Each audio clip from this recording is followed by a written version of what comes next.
में आप सभी पत्रकारों का मैं झारखंड लोकतांत्रिक क्रांतिकारी मोर्चा की ओर से स्वागत करता हूं, अभिनंदन करता हूं और दीपावली की आप सभी को शुभकामनाएं देता हूं। पार्टी के केंद्रीय अध्यक्ष के तरफ से, पार्टी के केंद्रीय पदाधिकारियों की तरफ से, पूरी टीम की ओर से आप सभी लोगों को दीपावली की बहुत बहुत शुभकामनाएं। और इस प्रेस वार्ता में मैं परिचय करा देता हूं जो टीम इस वक्त यहाँ पर मौजूद है हमारे साथ। आप मुझे पहचानते हैं, मैं पार्टी का केंद्रीय प्रवक्ता के तौर पे आपसे रूबरू होता रहता हूं। मैनिफेस्टो ड्राफ्टिंग कमेटी का मैं चेयरमैन हूं, इस लिहाजे इस प्रेस वार्ता को लीड भी कर रहा हूं। मेरी बाईं ओर पार्टी के केंद्रीय सलाहकार अमित कुमार गिरी जी, मेरे ठीक दाहिनी तरफ पार्टी के वरीय उपाध्यक्ष और सिल्ली विधानसभा से उम्मीदवार भाई देवेंद्र नाथ महतो जी, पार्टी के केंद्रीय महासचिव भाई मार्शल जी, पार्टी के केंद्रीय संगठन महासचिव भाई सूरज जी, पार्टी के सीनियर मेंबर शमसुद्दीन अंसारी जी और पार्टी के केंद्रीय संगठन सचिव श्रवण महतो जी यहाँ पर मौजूद हैं जो आप सबसे रूबरू हैं। साथियों, आपको पता है कि विधानसभा चुनाव के मद्देनजर हर पार्टी अपना घोषणा पत्र जारी करती है और झारखंड लोकतांत्रिक क्रांतिकारी मोर्चा ने एक 5 सदस्यीय कमेटी बनाई थी और उस कमेटी में बतौर अध्यक्ष मैं मौजूद था। और इसके अलावा जो 4 और हमारे साथी उस कमेटी में हैं वो है दिनेश साहू जी, खाजुद्दीन अंसारी जी, पप्पू महतो जी और आलोक कुमार। ये 5 लोगों की कमेटी बनी थी जिन लोगों ने मैनिफेस्टो ड्राफ्ट किया। और इसके अलावा राज्य भर के हमारे जितने सीनियर कार्यकर्ता हैं और पदाधिकारी हैं उन लोगों से भी सुझाव मांगे गए थे और उन सभी के सुझावों को इस मैनिफेस्टो के अंदर शामिल किया गया है। इसलिए ये पार्टी का सम्मिलित मैनिफेस्टो है। ये ड्राफ्टिंग कमेटी के अलावा जिन लोगों ने भी सहयोग किया है मैं औपचारिक रूप से उन सबका आपके माध्यम से आभार व्यक्त करता हूं, धन्यवाद व्यक्त करता हूं। आपको पता है कि जिस ढंग से हम लोग नीति अपंगता की बात झारखंड के अंदर करते रहे हैं, तो शुरुआत हम लोग नीति से ही कर रहे हैं कि जो स्थानीय नीति है, हम लोग अपनी घोषणा पत्र में कुल 75 मुद्दों को छू रहे हैं। इसमें हर क्षेत्र को हम लोगों ने टच करने की कोशिश की है। जहां तक स्थानीय नीति का प्रश्न है, पार्टी का जो कोर इश्यू है 1932 अथवा अंतिम सर्वे सेटलमेंट के आधार पर पहले 100 दिन के अंदर स्थानीय नीति लागू किया जाएगा। खतियान आधारित नियोजन नीति 90-10 के फॉर्मूला को लागू किया जाएगा। मूल रैयतों के हितों को ध्यान में रखते हुए नई विस्थापन नीति बनाई जाएगी। पूर्व में परियोजनाओं के द्वारा अधिग्रहित जमीन जिसका इस्तेमाल अब तक नहीं हो पाया है उसे नियमानुसार रैयत को वापस किया जाएगा। सीएनटी और एसपीटी कानून को उनके मूल स्वरूप में सख्ती से लागू किया जाएगा। राज्य गठन के तिथि से सरकार द्वारा नियोजित कर्मियों के कागजात में कमी और फर्जी स्थानीयता प्रमाण पत्र के आधार पर हुई नियुक्ति की समीक्षा होगी।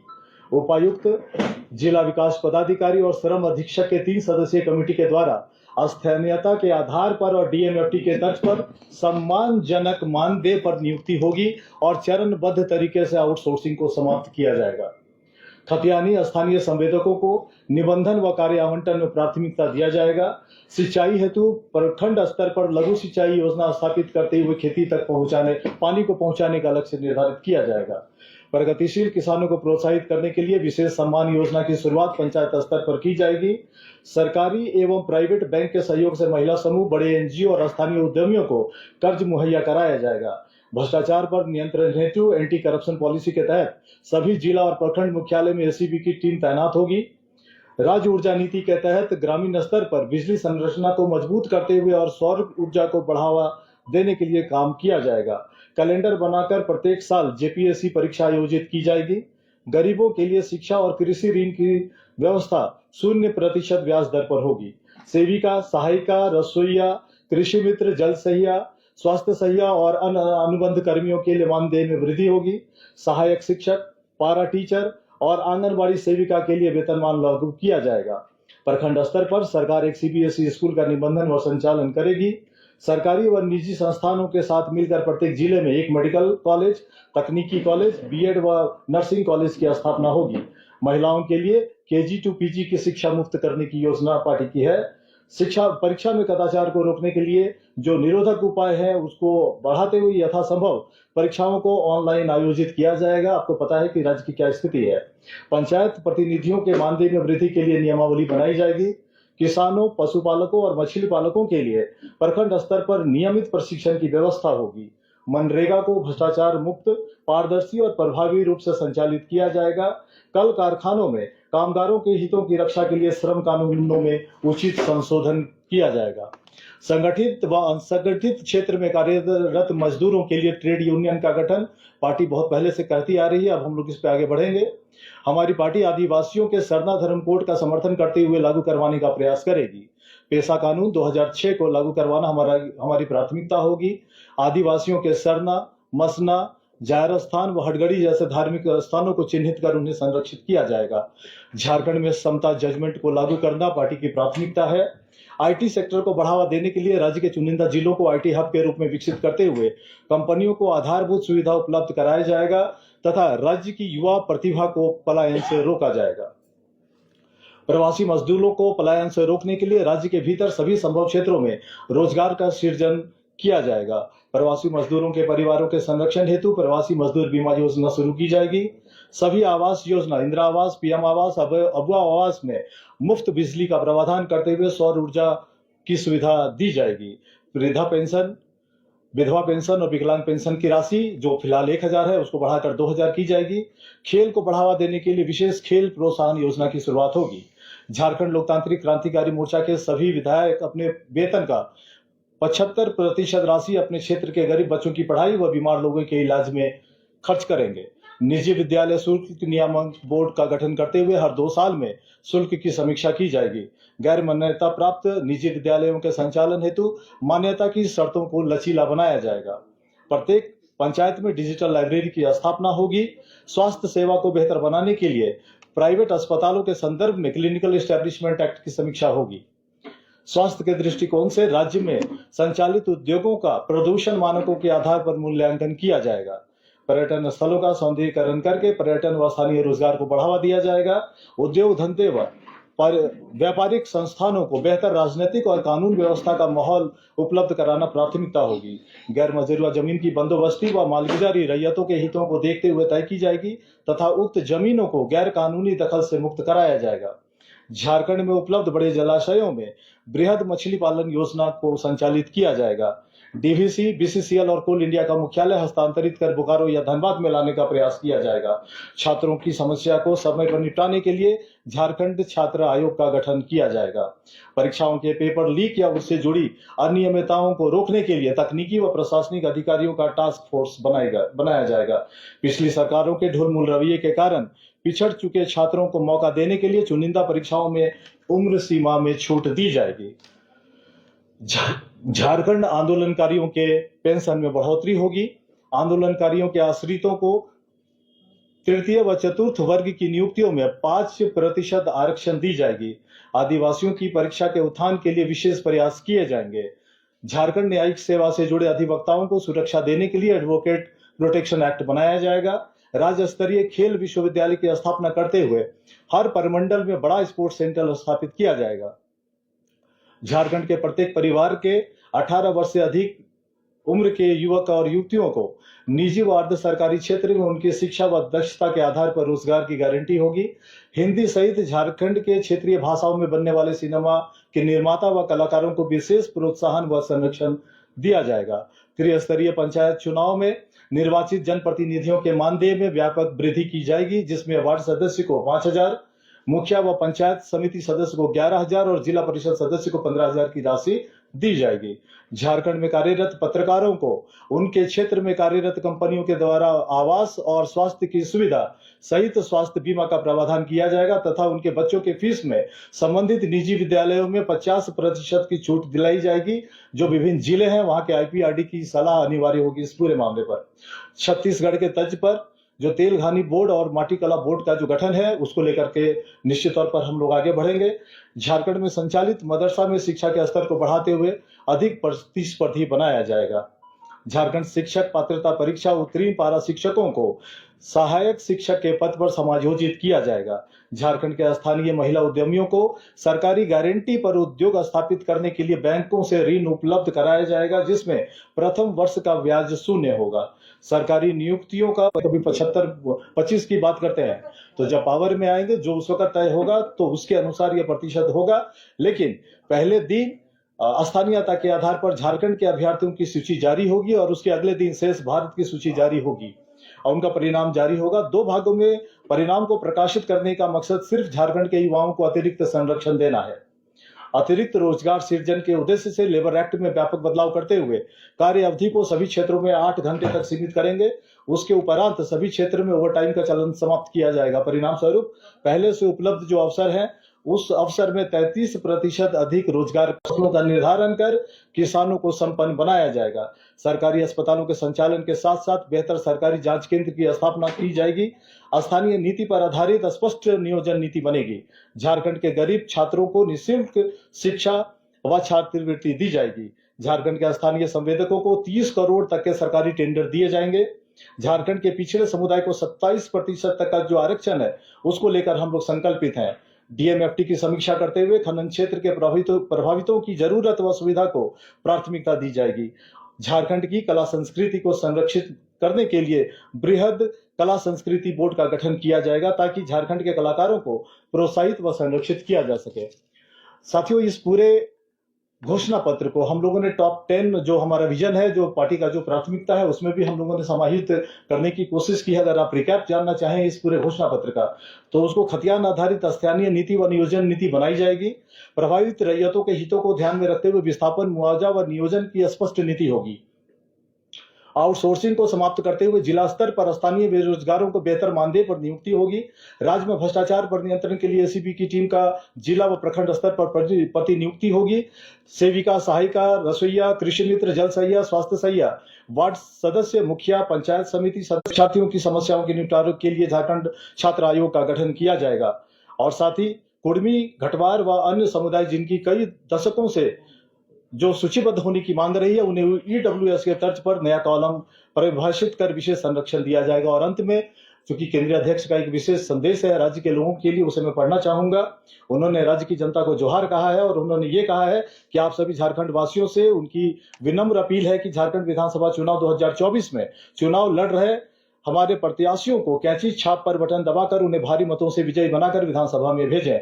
इस घोषणा पत्र में शामिल संकल्पों का वो पूरा करने का वचन देते हैं। और हर जो अलग कॉलम की बात कर रहे हैं वो क्या कुर्मी समाज को जो एसटी में शामिल करेंगे उसी के प्रोविजन के तौर पर बताने की कोशिश कर रहे हैं? नहीं, उसको हम लोगों ने ऐसे किया है कि जो कुर्मी, घटवार व अन्य समुदाय जो बार बार जो सूचीबद्ध होने की मांग कर रहे हैं, पार्टी नीतिगत तौर पे उनके समर्थन में है कि उनको सूचीबद्ध होना चाहिए। उनको हम लोग इनलिस्टिंग करने का प्रयास जरूर करेंगे।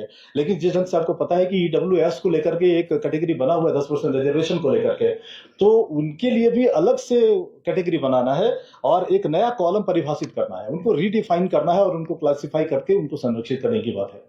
एक और सवाल है, इसमें कहीं भी रोजगार सृजन को लेकर कोई बात नहीं की? रोजगार सृजन को लेकर के हम लोगों ने 2-3 बातें रखी हैं। पहली बात तो ये कि हम लोगों ने ओवर टाइम को समाप्त करके इमीडिएट जो पहले से रोजगार के अवसर उपलब्ध है उसमें 33% के इजाफे का हम लोगों ने प्लान बनाया है कि अभी के समय में आपको पता है कि आउटसोर्सिंग कंपनियां या दूसरे जगह पे जहां कहीं भी रोजगार का सृजन हुआ है 12 घंटे का चलन है, उसको कम करके 8 तक रिस्ट्रिक्ट करेंगे। चाहे किसी भी तरह का यूनिट हो, अगर प्रोडक्शन यूनिट भी है तो 12 घंटे का शिफ्ट नहीं होगा, वो 8 घंटे का ही शिफ्ट होगा। और अभी जो है कि 12 और 12 24 घंटे का 2 शिफ्ट में कामगारों को लगाया जा रहा है, उसको समाप्त करके 8 घंटे के 3 ये में, यानी कि सीधा मतलब है कि 33% जो रोजगार है उसमें इजाफा होगा। मेरा मुराद ये था, जैसे बीजेपी ने कहा ना कि हम 2,87,000 सरकारी पद है उसको भरें। भारतीय जनता पार्टी, एक मिनट, भारतीय जनता पार्टी के जो लोग बोल रहे हैं, ये हेमंत विश्व शर्मा जी बोल रहे हैं और आपके शिवराज सिंह चौहान जी बोल रहे हैं, बाबूलाल मरांडी जी नहीं बोल रहे हैं, अर्जुन मुंडा जी नहीं बोल रहे हैं। तो जिन बातों को हेमंत विश्व शर्मा जी बोल रहे हैं या फिर शिवराज सिंह चौहान जी बोल रहे हैं, क्यों नहीं बाबूलाल मरांडी जी बोलते हैं या ये अर्जुन मुंडा जी बोलते हैं? झारखंड का कोई भी भारतीय जनता पार्टी का टॉप लीडर क्यों इन सब बातों पर बात नहीं कर रहा है? उनको बात करना चाहिए या अपने टॉप लीडर्स का समर्थन करना चाहिए। उनके मोदी जी का भी 2 करोड़ का कॉन्सेप्ट था। नहीं, वो मोदी जी का भी 2 करोड़ का कॉन्सेप्ट था। बोलने और करने में फर्क है। 17 साल के शासन में नहीं, ठीक है, बाबूलाल जी पहले मुख्यमंत्री रहे हैं झारखंड के और उनके टाइम में एक पॉलिसी को लेकर के आए थे क्या हाल हुआ था उनका। तो बाबूलाल जी क्या बोलते हैं, उनकी अपनी पार्टी नहीं मानती है। अब रही बात कि जिस बात को वो दोहरा रही है, कहने की वो कोशिश कर रहे हैं, 17 साल भारतीय जनता पार्टी एनडीए की सरकार रही है झारखंड के अंदर, उसमें से 10 साल का टर्नओवर तो ऐसा रहा जब डबल इंजन की सरकार रही है। तो भारतीय जनता पार्टी के पास बताने के लिए बचा क्या है। 17 साल के शासन में जब डबल इंजन की सरकार चला करके भी वो कुछ नहीं कर पाए, तो हमको नहीं लग रहा है कि भारतीय जनता पार्टी के पास अभी कुछ नया विजन राज्य के लोगों को देने के लिए। और एक बात, जब झारखंड लोकतांत्रिक क्रांतिकारी मोर्चा एक पूरा 75 पॉइंट का विजन डॉक्यूमेंट आपके सामने रख रहा है, भारतीय जनता पार्टी ने सिर्फ 5 पॉइंट लेकर के वो आए हैं, 5 परपंच जिसको हम लोग कहते हैं। उनकी अगर हिम्मत होती तो वो बड़ा विजन डॉक्यूमेंट लेकर के आते, मगर उनको पता है कि झारखंड के लोगों ने को उन्होंने 17 साल तक ठगा है, इसलिए वो कहने के लिए उनके पास कुछ भी नहीं है। राज्य के लोगों ने उनको परखा है।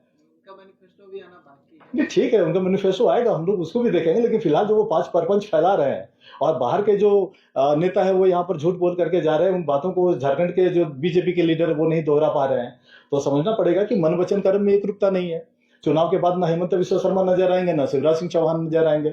जवाब बाबूलाल मरांडी जी को देना होगा, अर्जुन मुंडा जी को देना होगा। अच्छा, ये 90-10 क्या है, उसको थोड़ा समझा दीजिए। जी, 90-10 का आपने 90-10 को देखिए, जहां तक नियोजन का फॉर्मूले का प्रश्न, हम लोग का पार्टी का ये मत रहा है कि जो भी अवसर उपलब्ध है झारखंड के अंदर, चाहे वो किसी भी फॉर्मेट के रहे हों, तो हम लोग का झारखंड के लोगों के लिए 90% और शेष भारत के लिए 10%।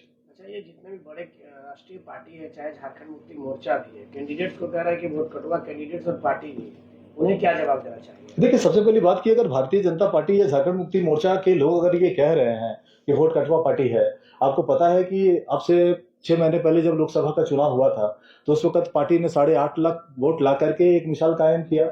एक निर्दलीय प्रत्याशी जो गिरिडीह लोकसभा से स्वयं टाइगर जयराम महतो लड़े, 3,47,000 का वोट आया। ये सब रिकॉर्ड है। और ये होता ये है कि आपके जो विरोधी है वो आपको डिमोरलाइज करने के लिए आपको अंडर एस्टिमेट करते हैं। हम लोग तो कम से कम ऑप्टिमिस्टिक है कि लोगों के चीजों को हम लोग स्वीकार भी करते हैं, और जहां आलोचना करनी है हम लोग वहां आलोचना करते हैं। लोकसभा के चुनाव में हम लोगों से ये पूछा गया कि आप लोग अगर 2-4 सीट जीत करके जाएंगे तो क्या केंद्र सरकार के समर्थन करेंगे क्या। हम लोगों ने उस वक्त भी कहा था कि जो फॉरेन का जो पॉलिसी है, जो विदेश नीति है और जो रक्षा नीति है, वहां पार्टी समर्थन करेगी, लेकिन बाद बाकी मुद्दों पर हम लोग केंद्र सरकार के साथ नहीं होंगे, क्योंकि राष्ट्रीय हितों के साथ जो मुद्दा जुड़ा हुआ है उसमें पार्टी साथ है। बाद बाकी कहीं हम लोग साथ नहीं, हम लोग मेरिट के आधार पर बात करेंगे, जो सही है उसका समर्थन करेंगे, जो गलत है उसकी आलोचना होगी। कुल कितने मैनिफेस्टो में कितने हैं, टोटल बता दीजिए। टोटल 75 पॉइंट है यहाँ पर।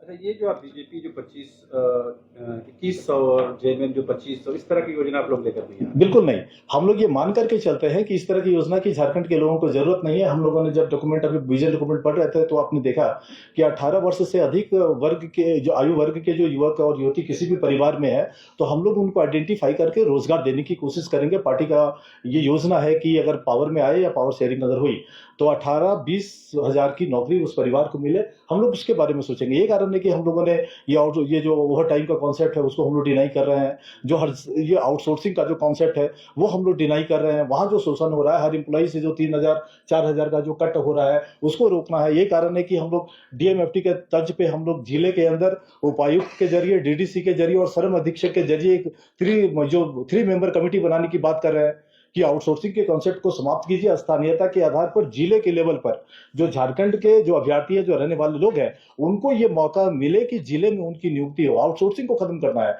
आज के तारीख में 18,000 अगर 17,000 14,000 अगर मिल रहा है आउटसोर्सिंग कंपनी के द्वारा, और 4,000 अगर कट हो रहा है, तो क्यों ना 20,000 22,000 उनको सीधा दे दिया जाए। मॉनिटरिंग के लिए कमेटी बनेगी, जहां उपायुक्त होंगे, डीडीसी होंगे, श्रम अधीक्षक होंगे, समस्या नहीं होगी। हाई लेवल कमेटी होगी जिले की। कितने सीटों पर जीत रहे हैं आप लोग? कितने सीटों पर क्या लग रहा है, कितना? देखिए, 76 सीटों पर पार्टी ने उम्मीदवार तय किए हैं। सरकार बनाने के लिए 42 की संख्या चाहिए। हम लोग आसान विनत है, हम लोग बार बार अपील कर रहे हैं झारखंड के लोगों से कि सरकार बनाने के लिए टाइगर जयराम महतो जी के नेतृत्व में सत्ता और व्यवस्था परिवर्तन करने के लिए हम लोगों को मौका मिलना चाहिए।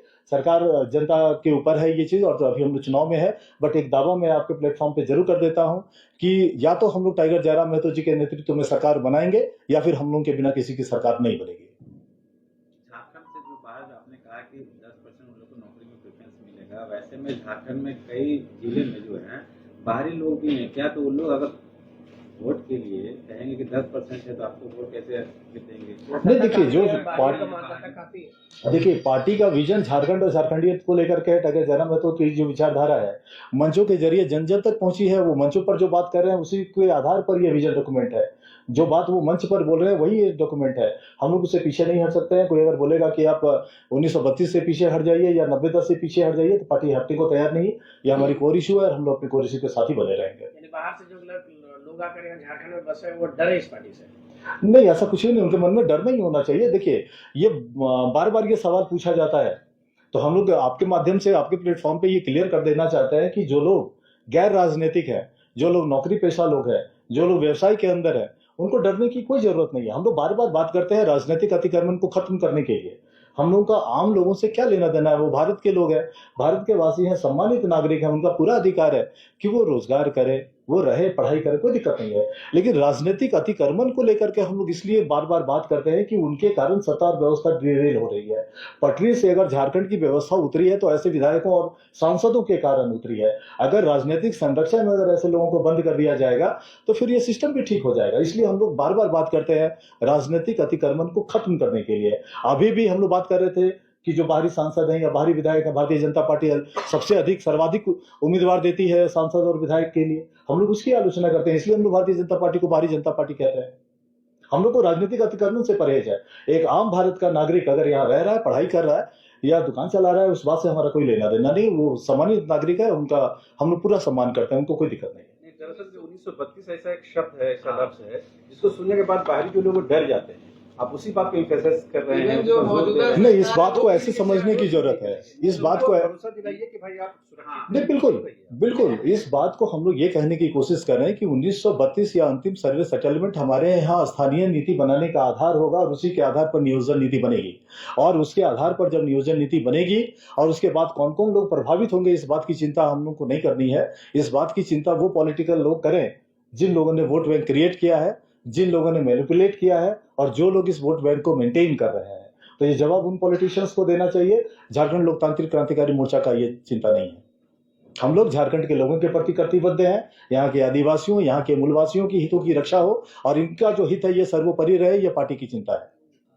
आप ही के पार्टी के कुछ लोग कभी यहाँ से वीडियो जारी करते हैं, बड़का गांव से, तो कभी लोहरदगा से वीडियो जारी करते हैं। क्या चल रहा है? देखिए, सबसे पहली बात कि ये सिर्फ हमारी पार्टी में नहीं है, सभी पार्टियों में ये घमासान मचा हुआ है। जहां जहां टिकट बांटा गया है कुछ असंतुष्ट होते हैं, सभी पार्टियों में होते हैं। और जो लोग अभी लोहरदगा में हैं या किसी दूसरे जिले की आप रेफरेंस दे रहे हैं, बड़का गांव का रेफरेंस दे रहे हैं, तो आपको पता है कि सबकी जो लोग राजनीति में है उनकी महत्वाकांक्षा है, लेकिन बेलगाम महत्वाकांक्षा सर्वनाश का जड़ है। तो कुछ लोगों की अगर महत्वाकांक्षा बेलगाम है तो पार्टी उनका भी सम्मान करती है। बट अभी आपको पता है कि झारखंड के अंदर 2026 में परिसीमन होना है। जब आज 81 सदस्यीय विधानसभा है, जब बढ़कर 141 की सभा होगी तो उसमें अवसर भी बढ़ेंगे। तो आपके माध्यम से जो राज्य भर के हमारे सीनियर कार्यकर्ता हैं उनसे भी हम कहना चाहेंगे पार्टी की तरफ से कि उनको धैर्य बना करके रखना चाहिए। इस बार जो लोग टिकट से चूक गए हैं उनको अगले बार मौका देगी पार्टी। और हो सकता है कि कुछ एक सीटों पर जो टिकट दिए गए हैं लोगों को आपत्ति रही होगी या उनकी अपेक्षाएं कुछ और रही होंगी, पार्टी ने फुलफिल नहीं किया है। बट उन सभी जो सीनियर मेंबर है उनसे हम क्षमा प्रार्थी भी हैं उनसे, और उनको ये कहना चाहेंगे कि आप धैर्य बनाए रखिए। राजनीति एक दिन का चीज नहीं है, ये सतत प्रक्रिया है, निरंतर प्रक्रिया है। आपको चलना पड़ेगा धारा के साथ। और अगर झारखंड के लोग अगर टाइगर जयराम महतो के नेतृत्व में चलने के लिए अगर मन बना रहे हैं तो सीनियर मेंबर जो है हमारे पार्टी के, उनको भी साथ में चलना है। और कुछ लोग अगर अधीर हो रहे हैं और कुछ लोग अगर सिर्फ टिकट के आशा में अगर हमारी पार्टी में आए थे 2 महीना 4 महीना पहले, तो उनको निश्चित निराशा हुई होगी। क्योंकि हम लोगों ने भी कुछ लोगों को सर्विलांस पे रखा था। जो लोग पार्टी बदल रहे थे, जो लोग अपनी पुरानी पार्टी के नहीं हुए, वो हमारे भी नहीं होते। ये पार्टी को पहले से आकलन थे। ऐसे कुछ लोगों का टिकट काटा गया है पार्टी में, तो उसको लेकर के हम लोग की बहुत ज्यादा चिंता नहीं है। लेकिन आंदोलन से जुड़े हुए जो पुराने हमारे साथी हैं, जिन लोगों ने भाषा आंदोलन से इस पार्टी को समर्थन किया, टाइगर जयराम महतो जी को समर्थन किया है, तो उनको लेकर के हम लोग जरूर चिंतित हैं कि उनके मन में कोई व्यथा नहीं होनी चाहिए। तो उनका ख्याल पार्टी रखे कि ये भरोसा हम उनको भी देना चाहेंगे। कहना है कि हमें तो एक भी टिकट नहीं मिला, जयराम 2-2 सीट से लड़ रहे चुनाव। देखिए, इस बात को लेकर के हमको लग रहा है कि लोग ओवर रिएक्ट कर रहे हैं। ओवर रिएक्ट इसलिए भी कर रहे हैं कि जो पूरा आंदोलन है वो टाइगर जयराम महतो जी के कंधे पर चला। ये जो राजनीति है झारखंड लोकतांत्रिक क्रांतिकारी मोर्चा की, ये उनके कंधों पर है। सेकंड लाइन ऑफ लीडरशिप में आप देख रहे हैं कि कई लोग यहाँ पर बैठे हुए हैं। लेकिन आप हमको ये बताइए कि टाइगर जयराम महतो के बिना फिर अब संगठन का वजन है क्या? तो टाइगर जयराम महतो जी को अवसर इसलिए क्योंकि ये केंद्रीय अध्यक्ष भी है और कार्यकर्ताओं की भावनाएं थी। और एक बात मैं और कह देता हूँ कि ये बेरमो के कार्यकर्ता थे, ये डुमरी के कार्यकर्ता थे, जिनका मान रखा गया है। टाइगर ने 2 सीटों से नामांकन किया है। नहीं तो अगर कानून अलाउ करता, इलेक्शन कमीशन परमिशन देता तो बहुत सारी जगह से कहा गया था कि टाइगर आप खुद लड़िए। केंद्रीय अध्यक्ष को यह आह्वान किया गया था। तो लिमिटेशन है और हमको लग रहा है कि ये समझना पड़ेगा। ये सवाल थोड़ा डर गए इसलिए 2 सीट से लड़ रहे हैं। नहीं, ऐसी कोई बात नहीं है। अगर देखिए, जहां तक डुमरी का प्रश्न, आपको पता है कि वहां पे 2 स्थापित नेत्री हैं, वहां पे 2 सम्मानित महिलाएं वहां से चुनाव लड़ रही हैं। एक राज्य की मंत्री है वहां से, और एक अभी आजसू की पार्टी से जो यशोदा देवी जी जो वहां से कंटेस्ट कर रही हैं, वो भी पिछली बार चुनाव लड़ी थी और उनका परफॉर्मेंस भी हम लोगों ने देखा था। तो भी रिक्स है। डुमरी को जो सीट है वो आसान सीट नहीं है। अगर आप ये कहना चाह रहे हैं कि टाइगर जयराम महतो जी ने सेफ सीट चुना है, तो डुमरी कोई सेफ सीट नहीं है। हम लोग ने वहां भी रिस्क लिया है। एक और दूसरी बात, जहां तक बेरमो का प्रश्न है, बेरमो को लेकर के हमेशा पार्टी पे ये आरोप लगा डुमरी में, जब पहले नॉमिनेशन हुआ, कि आप लड़ाई बाहरियों के खिलाफ लड़ने का बात करते हैं और आप लड़ बैठे हैं अपने लोगों से। तो लो भाई, हम लोग बेरमो में भी आ गए, जहां 2 बड़े दिग्गज जो हैं, आपके कांग्रेस के जो उम्मीदवार हैं, भारतीय जनता पार्टी के जो उम्मीदवार हैं, वो गैर प्रांतीय हैं। तो एक सीट हम लोगों ने वो चुना है जो पार्टी को, जहां से गिरिडीह चुनाव में सर्वाधिक मत मिले थे, वो है डुमरी का। और दूसरा वो सीट चुना है जहां से 2 मजबूत प्रबल दावेदार हैं, एक भारतीय जनता पार्टी के और एक कांग्रेस के। उनके खिलाफ भी पार्टी ने ताल ठोका है। इसलिए हम लोग, ये कोई नहीं कह सकता कि हम लोगों ने जयराम महतो जी के लिए सेफ सीट चुना है। हम लोगों ने चुनौती स्वीकार किया है। जो भाषा शैली मंचों के जरिए गूंजती है हम लोगों की, तो आप देख रहे हैं कि कार्यशैली में भी है, मन वचन कर्म में हमारे नेता एक रूप है। इसलिए कोई दिक्कत नहीं है। खिचड़ी विधानसभा में एकाएक टिकट चेंज करना पड़ा। देखिए, खिजरी विधानसभा का प्रश्न है, हमको पता है कि कैंडिडेट को चेंज नहीं, ठीक है, वो सीट को लेकर के पार्टी में असमंजस है। पहले कोई सीट गया था वहां से, अभी भाई मर्सद जी यहाँ पर बैठे हुए हैं, इन्हीं के परिवार को वो सीट गया था, एसटी रिजर्व सीट है वो, और उसको लेकर के संगठन के भीतर कुछ आपत्ति हुआ था। बाद में जब केंद्रीय अध्यक्ष को जानकारी मिली और संसदीय बोर्ड को जानकारी मिली, और स्वयं मार्शल जी ने भी अपना मंतव्य दिया कि सीट वापस करना है उनको टिकट और किसी और को दिया जाए, तो ऐसे हालत में वो सीट बदली किया गया है। और सिर्फ वो सीट नहीं है, 2-3 सीटों पर हम लोगों ने फेरबदल किया है, और ऐसा बहुत सारी जगहों पे होता है। और हम लोग की नई पार्टी है, अगर मान लीजिए 76 सीटों पर हम लोगों ने उम्मीदवार दिए हैं, और अगर 2-3 सीटों में अगर फेरबदल हुआ है, तो उसको इतना सीरियसली लेने की जरूरत नहीं है। दिल्ली को लेकर क्या लगता है अभी, क्योंकि जो बड़े दिग्गज वहाँ पे उतरे हुए हैं और तीसरे दिग्गज आपके बगल में बैठे हुए, क्या मान के चल रहा है? जी, कि जहां तक सिल्ली का प्रश्न है, निश्चित तौर पे ये हॉट सीट है, और राज्य के जिन 5 सर्वाधिक चर्चित सीटों की चर्चा होगी, उनमें सिल्ली एक बड़ा सीट है। तो जहां सुदेश महतो खुद मौजूद हैं, अभी पाला बदल करके पहले जेएमएम में थे, फिर वापस उनके घर वापसी हुई है। बीच में क्या कुछ हुआ है, वो किसके संपर्क में थे, क्या कुछ हो रहा था, वो मीडिया से छुपा हुआ नहीं है। और उसी सीट पे हमारी पार्टी से पार्टी के वरीय उपाध्यक्ष और छात्र नेता किसी परिचय के मोहताज नहीं है, भाई देवेंद्र नाथ महतो जी है। तो कांटी की टक्कर होगी, ट्रायंगुलर फाइट होगा, नैरो फाइट होगा। विक्ट्री का जो मार्जिन है वो बहुत नैरो होगा, ये पार्टी को एहसास है। लेकिन निश्चित तौर पे 10,000 के मतों के अंतर से भाई देवेंद्र नाथ महतो सिल्ली का सीट जीतेंगे, ये पार्टी को अपेक्षा है, ये पार्टी को भरोसा है। जयराम प्रचार करेंगे सिल्ली में? बिल्कुल, उनका अभी शेड्यूल बना नहीं है, और निश्चित तौर पर राज्य में जो हम लोगों की चिन्हित सीट है, उन सीटों पर, खास करके जिस सीट की आप चर्चा कर रहे हैं सिल्ली, वहां भी वो आएंगे। अभी चार्ट बना नहीं है, जब उनका शेड्यूल बनेगा तो आपको सूचित भी किया जाएगा। लेकिन जिन सीटों को हम लोगों ने चिन्हित किया है कि वहां टाइगर जयराम महतो जी या टीम के जाने से फायदा हो सकता है, निश्चित तौर पर उन सीटों पर काम करेंगे। देखिए, जहां बीजेपी की तरफ से तकरीबन 40 स्टार प्रचारक है, तो वहीं इंडिया गठबंधन से भी ऐसा नहीं है कि नहीं लोग आएंगे, वो भी आएंगे। और तीसरे तरफ यदि बात करें जेएलके के, कितने स्टार प्रचारक? देखिए, सबसे पहली बात कि आपको पता है कि जिन 76 लोगों को टिकट दिया गया, उसके अलावा भी पार्टी में कई बड़े चेहरे हैं जिनको स्टार प्रचारक बनाया जाएगा। तो हमको लग रहा है कि 25 लोगों की एक स्टार प्रचारकों की एक बड़ी लिस्ट बनेगी। वो list election commission of India को भी जाना है, आपको भी मिलेगा, और फिर सबको बताया जाएगा कि वो चेहरे कौन से होंगे। हमको लग रहा है कि 1-2 दिन के अंदर वो फाइनल हो जाएगा। एक सवाल आपको कह रहे थे, तो उसके जवाब में मैं ये कहना चाहता हूँ कि राज्य भर के अंदर आप लोग ये बात कर रहे हैं कि तीसरा विकल्प, थर्ड फ्रंट, तो मैं ये मानता हूँ कि पूरे राज्य के अंदर भले हम लोगों ने 76 सीटों पर उम्मीदवार उतारे हैं, मगर 30 सीट ऐसा होगा जहां ट्रायंगुलर फाइट होगा, और ट्रायंगुलर फाइट के अंदर बहुत सारी ऐसी सीटें होंगी जो पार्टी के झोली में होंगी, और उन 30 सीटों को हम लोग चिन्हित कर रहे हैं, और उन्हीं 30 सीटों पर पार्टी फोकस भी करेगी। बहुत सारी सीटों को हम लोग निकालने की कोशिश करेंगे। देवेंद्र जी 2 शब्द आपके तरफ से माइक कवर कर लीजिए।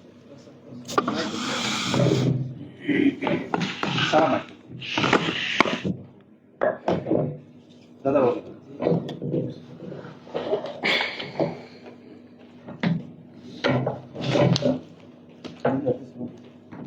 बोलिए अगर कुछ बोलना चाह रहे हैं।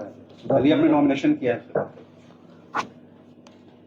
जी, सबसे पहले तमाम मीडिया बंधु जो समाज के आईना है, बहुत बहुत आभार, बहुत बहुत धन्यवाद।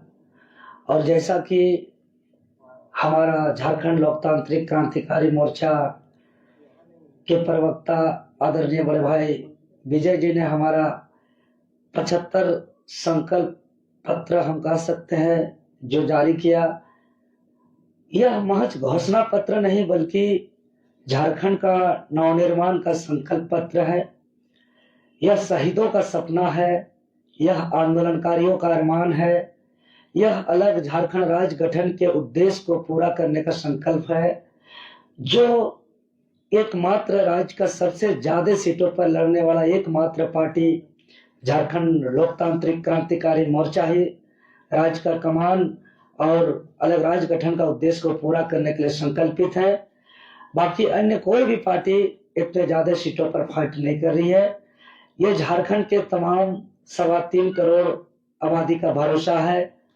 और जिस तरीके से, जैसा कि हमने कल पार्टी के तरफ से सिल्ली विधानसभा क्षेत्र से नामांकन किया और नामांकन का जो जोश जुनून उत्साह आप लोग का कैमरा के माध्यम से संपूर्ण झारखंड देखा कि कल सिल्ली से ही एक और हमारे पूर्व विधायक जी भी नामांकन किए, लेकिन एक तरफ साधन संसाधन उपलब्ध कराया गया था और दूसरी तरफ हम लोग कुछ भी नहीं किए थे। उसके बावजूद जो जनसैलाब उमड़ पड़ा, लोग स्वतः अपने साधन संसाधन जुटा रहे हैं, अपने खाना पीना कर रहे हैं या भूखे रह रहे हैं और एक समर्पित भावना से जो पार्टी के लिए काम कर रहे हैं, तो निश्चित ही 2024 टाइगर जयराम महतो के नेतृत्व में अगला 5 साल जो कार्यकाल होगा, जो अब तक नहीं हुआ है, जो अब तक जो नीति कानून नहीं बनी है इस राज्य के अंदर, वो संकल्पित है। और हम वचन देते हैं कि जो भी हम लोग का संकल्प पत्र के रूप में घोषणा पत्र जारी किया गया है, उसको समय पर हम लोग हर हाल में पूरा करेंगे, क्योंकि हमारे सभी प्रत्याशी का किसी भी प्रकार का कोई मजबूरी नहीं है। जैसे ही हम लोग सदन जाएंगे, सदन जाने के अंदर पहला ही सत्र में अब तक जो नई कानून बना है, हम लोग बेधड़क से अपना कलम चला करके राज्य के हित में नीति कानून बनाएंगे। स्थानीय नीति परिभाषित होगा, खतियान आधारित होगा, जो 15 नवंबर 2000 से पूर्व जो अभी वर्तमान में बिहार राज्य में भी चल रहा है और जिस बिहार राज्य से अलग झारखंड हुआ है, जहां स्थानीय व्यक्ति का परिभाषित किया गया है, जिसका पत्र संख्या 5014/81-806 है, दिनांक 3 मार्च 1982। उसमें स्पष्ट रूप से उसमें उल्लेख है कि जिस जिला में जिसका नाम या पूर्वज का नाम अंतिम सर्वे सेटलमेंट के रूप में उल्लेख है, वह उस जिला का स्थानीय व्यक्ति माना जाएगा और उसी के आधारित नियोजन दिया जाएगा। और उस गजट को, उस अध्यादेश को यहाँ लागू करने के लिए बिहार पुनर्गठन अधिनियम 2000 की उपधारा 85 में राज्य सरकार को वह शक्ति प्रदत्त है कि वो इस गजट को इस संशोधन के साथ अंगीकृत कर सकता है कि जहां जहां बिहार शब्द का प्रयोग किया गया है वहां झारखंड शब्द का प्रयोग किया जाए, और जहां पटना शब्द का प्रयोग किया गया है वहां रांची शब्द का प्रयोग किया जाए। लेकिन इतना मामूली सा चीज को यहाँ के जो अभी तक जितने भी विधायक बने हैं उसका कोई विजन नहीं है, कोई मिशन नहीं है। क्योंकि हम अभी पूरी तरह एकदम दमदार तरीके से जो सिल्ली विधानसभा में हम फाइट कर रहे हैं, तो जब सामने से हम कई मुसीबतों का सामना कर रहे हैं, आप लोग देख रहे हैं अभी तक का जितने भी पार्टी का आप लोग नाम ले रहे हैं, चाहे उसको दिग्गज कहिए, चाहे उसको बड़े पार्टी कहिए, उसको साधन संसाधन से युक्त पार्टी कहिए, लेकिन हम यही कहेंगे ये तमाम पार्टी का एक ही सिद्धांत है, एक ही नीति है कि 5 साल भरपूर लूटेंगे, सब गलत काम करेंगे, सब उगाही करेंगे, सब कमीशन खोरी करेंगे और 1 महीना इतना बांटेंगे, इतना खिलाएंगे पिलाएंगे, दारू मुर्गा कराएंगे और फिर 5 साल लूटेंगे। इसके अलावा इन लोग का कोई मिशन नहीं है, कोई विजन नहीं है। इसलिए हम लोग झारखंडी आदिवासी मूलवासी के सहयोग से हम लोग राज्य में एक नया विकल्प के रूप में आए हैं और न पक्ष होगा न विपक्ष होगा। इस बार नया विकल्प तीसरा पक्ष के रूप में हम लोग दमदार तरीके से टाइगर जयराम जी के अगुवाई में आए हैं और निश्चित ही राज्य का जो उद्देश्य है अलग राज्य गठन का, उसको हम लोग पूरा करेंगे और निश्चित ही हम वचन देते हैं आज के इस शुभ घड़ी के अवसर पर पूरे 3.25 करोड़ आबादी हमारे सरकार का कार्यकाल पर गर्व महसूस करेंगे, अपना सर को ऊंचा करके चलेंगे पूरी तरह। जैसे हमारा सरकार बनेगा, एक एक जो है कि सरकारी ऑफिसर को हम लोग बुला करके साफ साफ हिदायत देंगे कि किसी भी हाल में 1 भी रुपया का करप्शन ना हो, एकदम करप्शन फ्री का काम करेंगे, कोई भी अवैध काम को चलने नहीं देंगे। और जो विशेष रूप से 24 साल के झारखंड जो त्रस्त है वो नियोजन को लेकर के, जो युवा है जिसका लड़ाई लड़ते हुए आज जो मेरा पहचान बना है, चूंकि हम सामने से लड़े हैं, नियोजन नीति 60-40 नहीं चलतो, आज भी मेरा रगों में दौड़ता है, मेरा धड़कन में धड़कता है।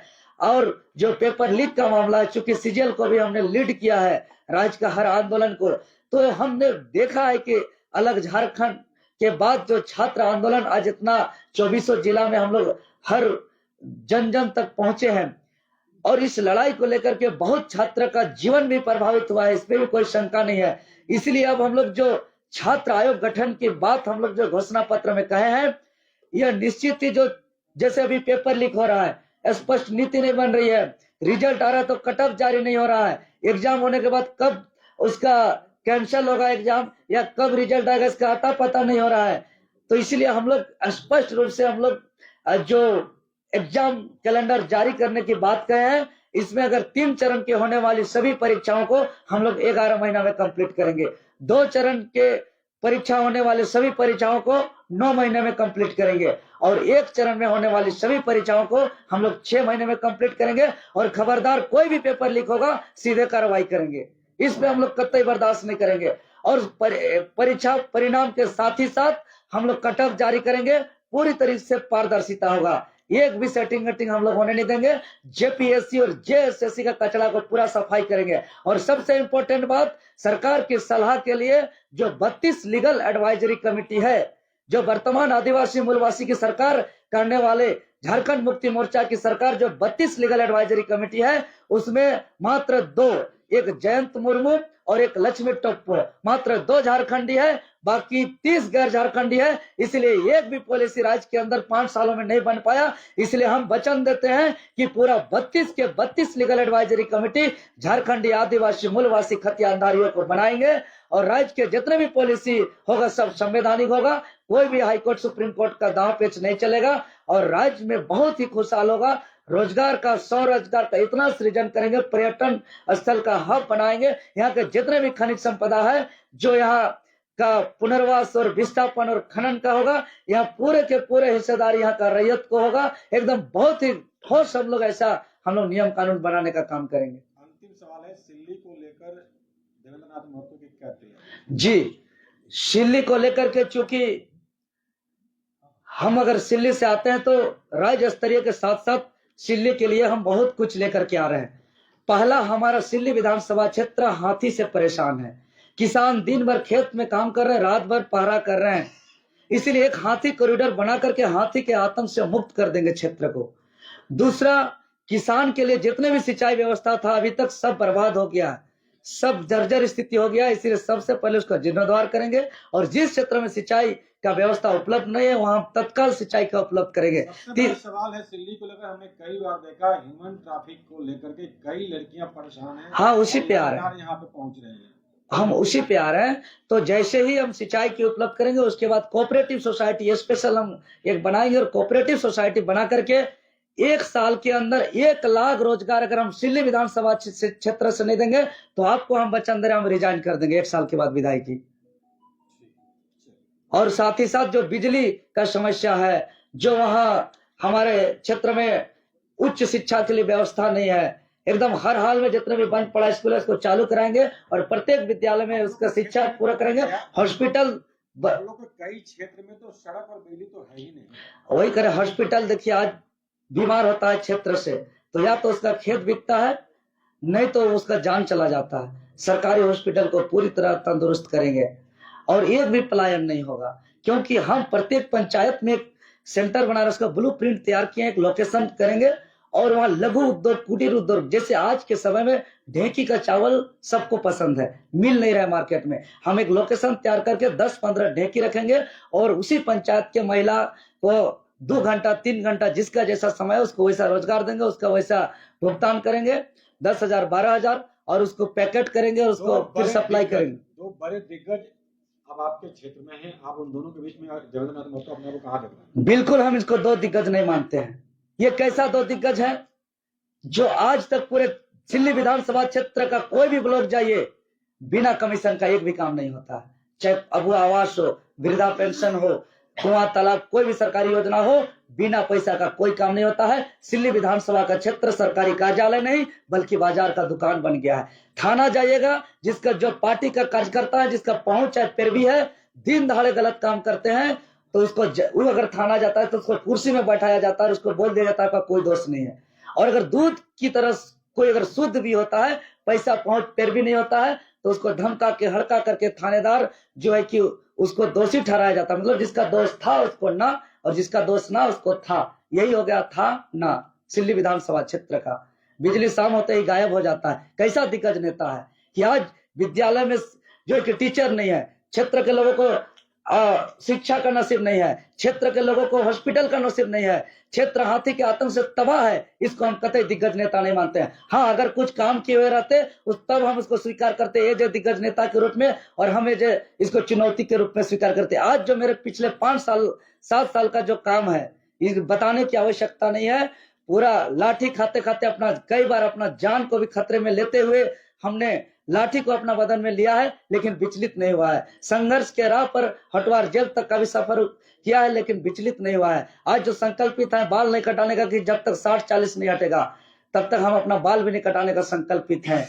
इसको लेकर के चूंकि पूरी तरह जीवन को झोंक दिया है इस राज्य के लिए और सिल्ली विधानसभा का आज प्यार भी मिल रहा है तो निश्चित ही सिल्ली विधानसभा इस बार बदलाव के लिए तैयार है। और उन लोग को देख लिया, उन लोग का काम, इसलिए उसको अब देखने की जरूरत नहीं है। उन लोग का कोई सिद्धांत नहीं है, कोई नीति नहीं है। एक लीडर का जो कर्तव्य है कि वो शिक्षा का, रोजगार का, पॉलिसी का, करप्शन फ्री का, क्षेत्र के गरीब का न्याय का बात करे, उसमें कोई विजन नहीं। वो लोग क्या कर रहे हैं, अरे इस गांव जाएंगे कितना खिलाएंगे तो वोट मिलेगा, कितना मुर्गा दारू देंगे तो वोट मिलेगा, क्या बांटेंगे तो वोट मिलेगा, इस सिद्धांत से चुनाव लड़ रहे हैं। ये लीडर का लक्षण नहीं है, ये शिकारियों का लक्षण है। इसलिए जो बीजेपी का 22,000 का जो गोगो दीदी है और जो 1,000 का जो मैया सम्मान योजना है, ये वैसे ही है जो नहीं बोला जाता। शिकारी आएगा, जाल बिछाएगा, दाना डालेगा लेकिन लब में फंसना नहीं। ये शिकारी है, ये लोग नेता नहीं है। अगर नेता होते तो नीति, कानून, रोजगार, शिक्षा का बात करते। ये लोग शिकारी है, दाना डालने का बात कर रहे हैं और ये जनता को जाल में फंसाने का प्रयास कर रहे हैं। जनता समझ चुकी है इस बार, इसीलिए झारखंड लोकतांत्रिक क्रांतिकारी मोर्चा के साथ 3.25 करोड़ जनता